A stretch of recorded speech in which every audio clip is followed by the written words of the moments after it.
Coach.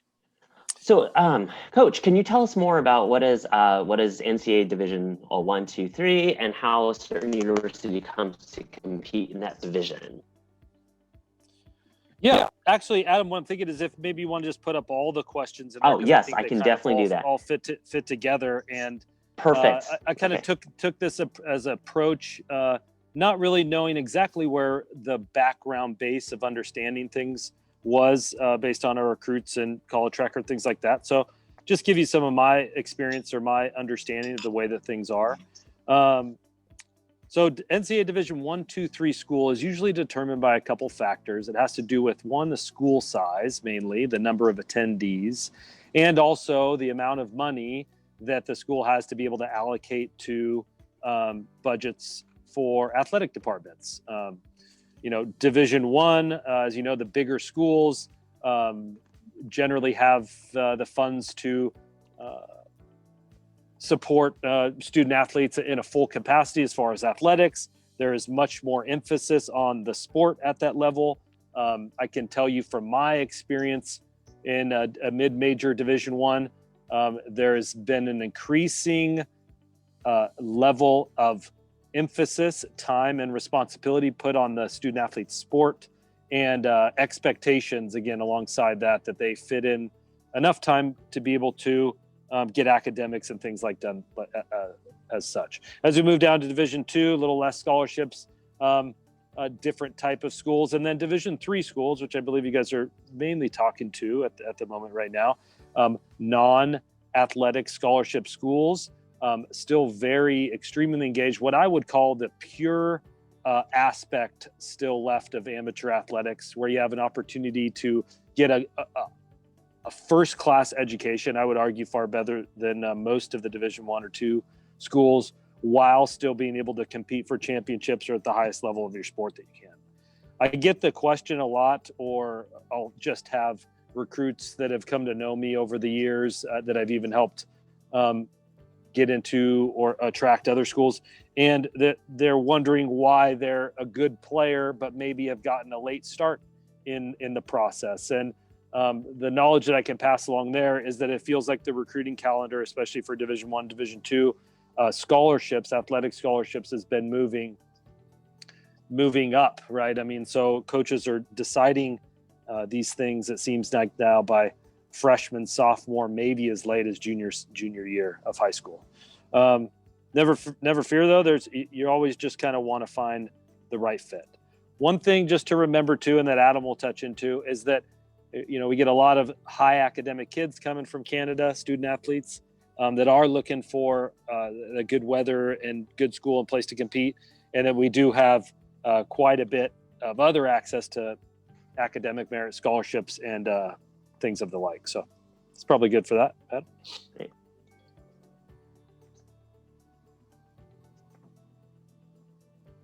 So just give a little bit about Laverne and the SCIAC. SCIAC started in the year 1915. I would argue that it's the best conference in Division III athletics. There's a Commissioner's Cup, if y'all don't know, that the NCAA does every single year, and there's a few schools in our conference that have won that in recent years. We play against great teams in all sports, and like I said, a majority of our play comes in conference. A lot of local athletic talent in the Southern California area, and then the SCIAC being as prestigious as it is, Laverne and the schools surrounding it, we do attract a decent amount of out of the area or international student athletes to come to play. Laverne in general, we are the gritty, blue collar, work ethic type of department. We would say that we're fighting from the bottom up against some of the more privileged. We've had a lot of success here. Golf, baseball, softball, basketball, volleyball. We have, as you might imagine, because of the location of our school and our department, we do attract a lot of talent in the coaching and admin department, and filling the rosters on our team. So a Leo student athlete is one for life. Once you come here, you get immersed into the experience and the environment of it all. And in a lot of cases, you build a family that's extended through the team that you're participating in, all the way back into the alumni rosters that have paved the way for us. So you can go to the next one, Adam.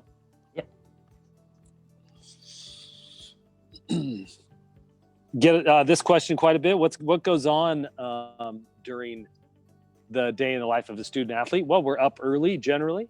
For golf, we practice early in the mornings on Tuesdays and Thursdays. Otherwise, we're in the gym doing some strength conditioning.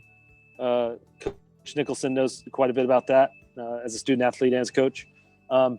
We put in good work in what we're doing.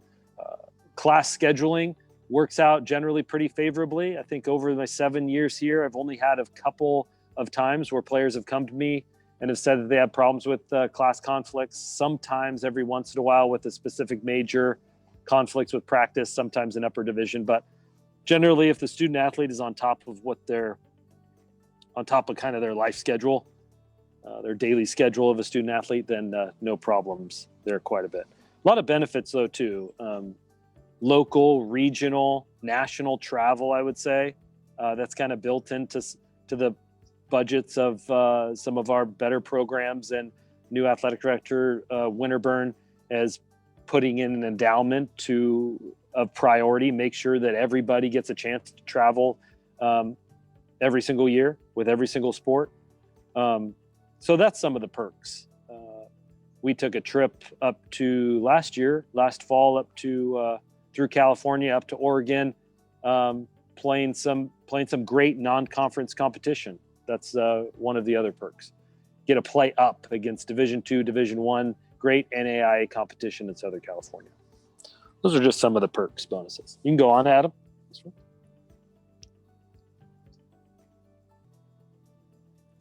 If there's one thing that I want to come across more than anything, it's that as long as a family and a prospective student athlete does their due diligence about really finding out exactly what is going to be the right fit for them as far as school size and type of major and the coaching dynamic. Do you want someone more hands-on, more hands-off? Facilities, weather, those types of things. What are you really looking for during your developmental years as you move into young adulthood? And if you do a good job of that from the very beginning and you get your priorities in place in maturation before you come to school, you're going to be able to have some great success wherever you are. Find the right fit, do a good job yourself, figure out what you really need and what you want to do, and then go for it and do a good job with it. So it's probably pretty good just for like an overall highlight, and happy to answer some questions later on. Jim, anything you want to add about your experience as a student athlete? Yeah, absolutely. Sorry, there we go. Oh, it's all right. So the biggest thing, like Eric touched on, is like really finding out what you want to do and what you want to pursue. Once you find those things, don't hesitate, just go for it and enjoy the entire process, because there's going to be times where things are really tough. Like student athlete trying to balance things. But once you can get that balance through time management, especially, that's one thing I noticed. Student athletes learn that quickly for the most part. Some other students outside of athletics don't really get that experience because they have a lot more freedom. But once you can get that time management down, it's not going to just help you in school, but after your time at Laverne and whatever you choose to do.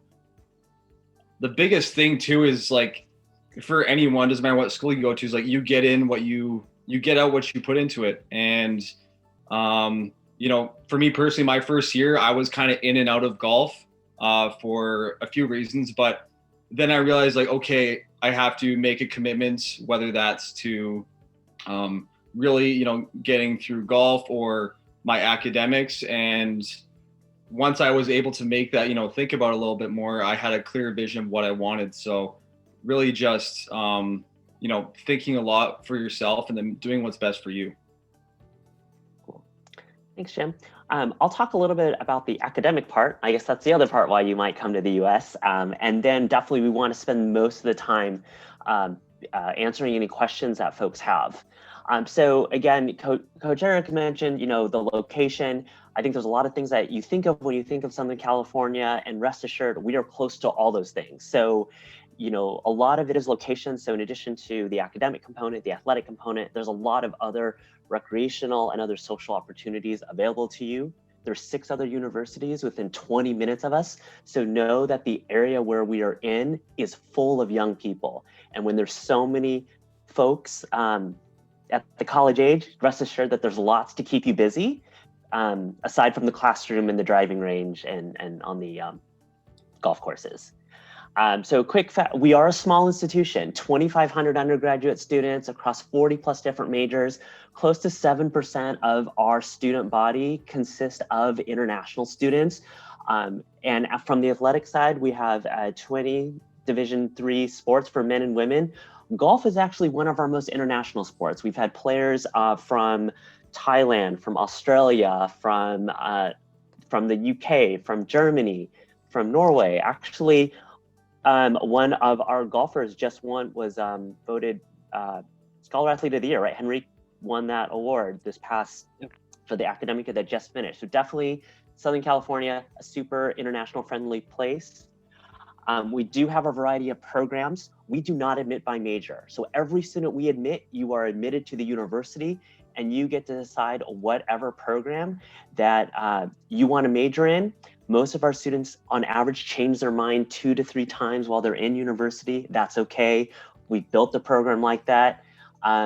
I think I hold the record. I actually changed my major 6 times when I was in university, but still graduated in 4 years with no summer school. Again, we really work with you to help you figure out what other options that are available to you once you enter university. Really quickly, I will touch base like 10 seconds each on some of our majors that are the most popular. And when I say most popular, meaning that have the largest student enrollment. So we've got a really strong business that has where you can major in accounting, international business, economics. One of the cool things we do in our business program is in teams, you come up with a business model for a product or a service. We send you to the banks to pitch your model. If the banks like your plan, the university actually gives you the seed money to implement that business model. So again, we really believe in that hands-on learning. You're gonna learn more from doing it rather than just looking at a textbook. Being in the greater LA area, we're the #2 media market in the United States. So a lot of students do choose to come to Laverne if they're thinking about the entertainment industry. We have a lot of students as well that come for sports marketing, sports journalism. We do have American football back in the LA area. So we have just about every major sports league has a franchise in the LA area.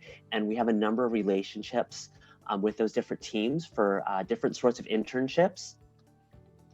Again, to location. We are 22 minutes down the street from Jet Propulsion Laboratories. One of our internship programs is housed there. We've also had students internship at places like Boeing and Raytheon.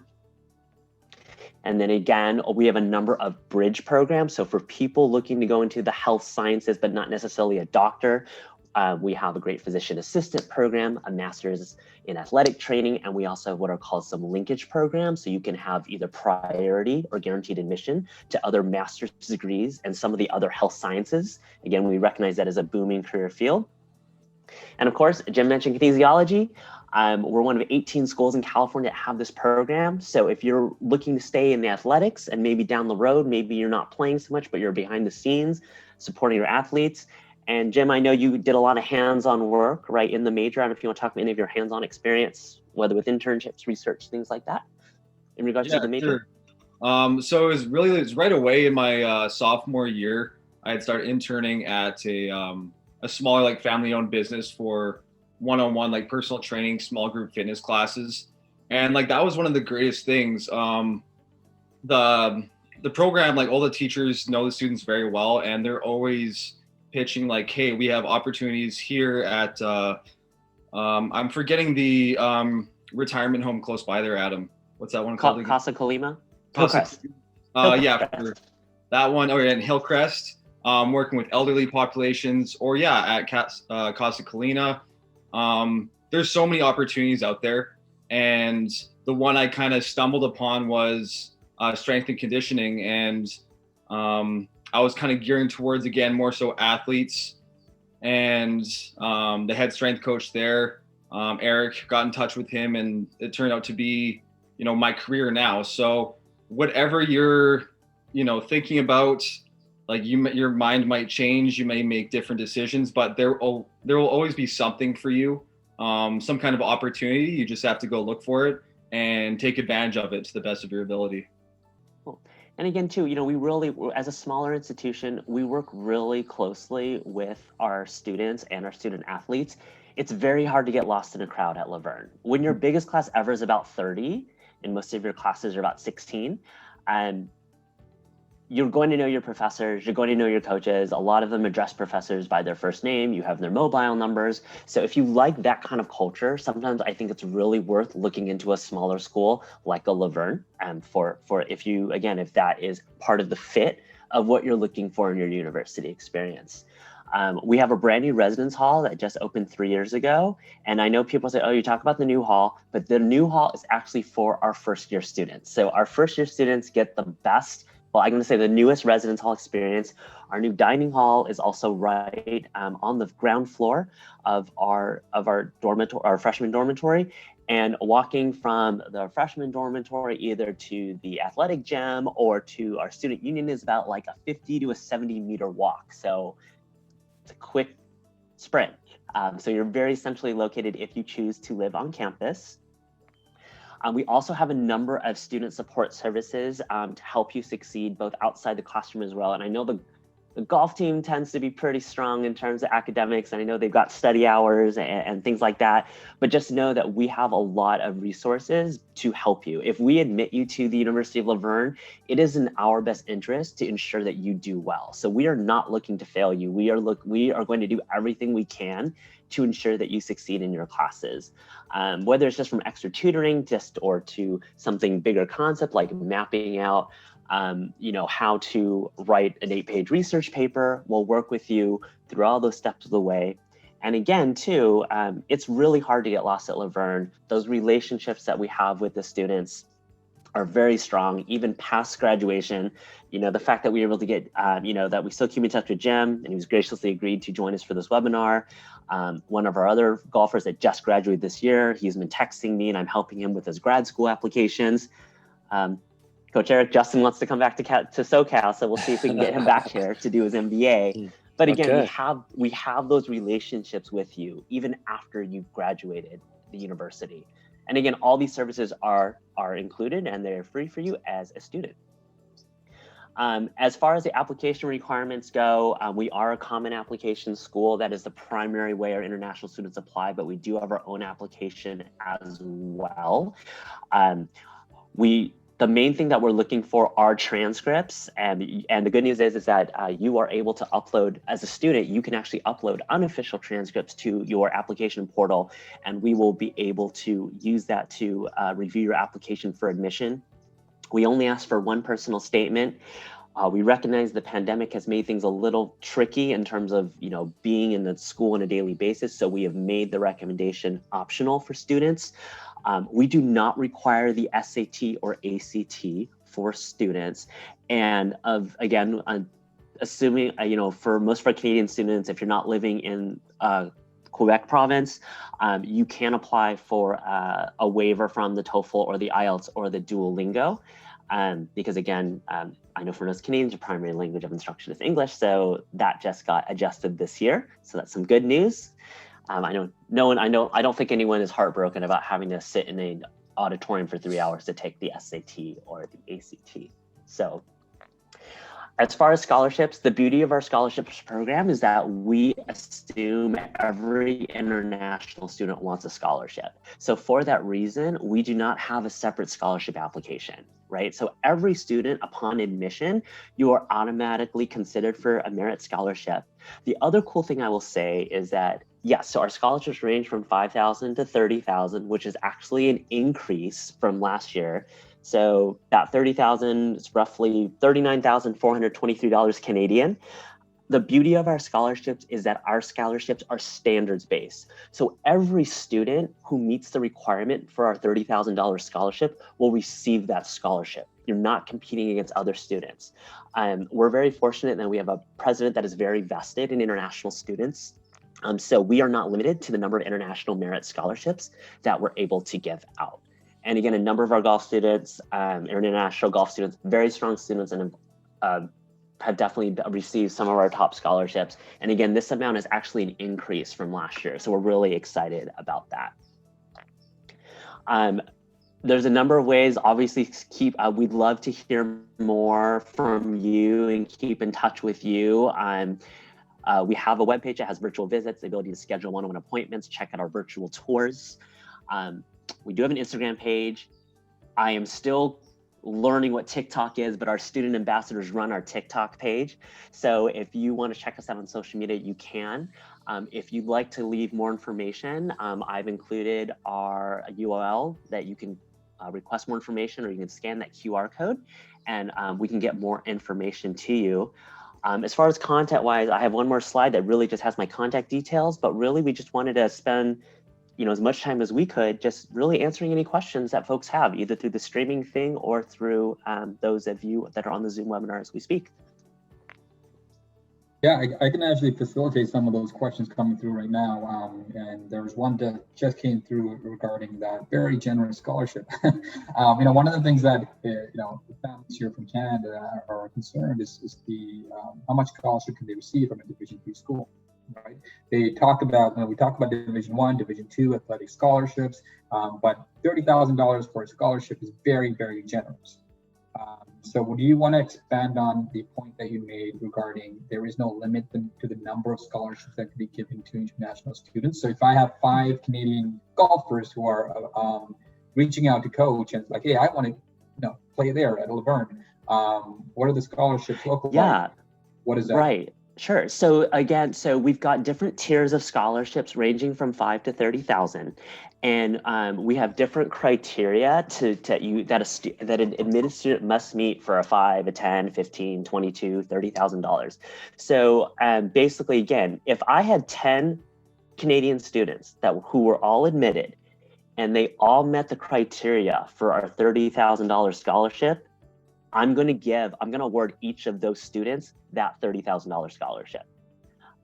So basically, again, I always tell students our scholarships are standards based. So if you've met the standard for that scholarship, you are going to get that scholarship.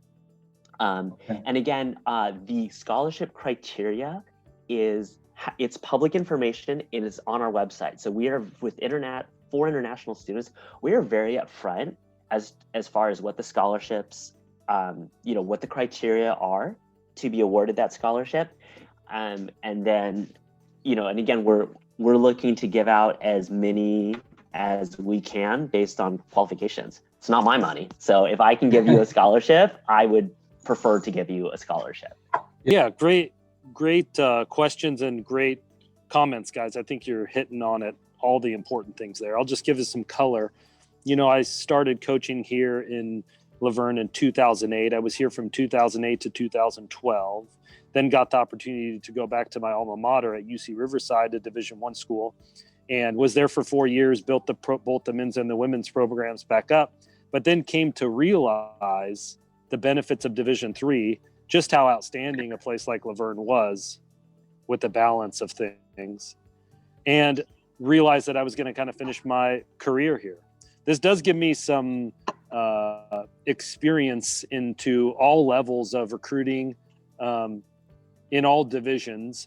And regardless of division or coach or anything like that, as you are a family and a student athlete and you're thinking about how to market yourself and narrowing down your choices as to these are what I was talking about before, these are the conditions and the qualities and the aspects of a school and a program that I'm looking for, then that ought to come through in your email to your coaches. Yes, the video is great and the resume is great.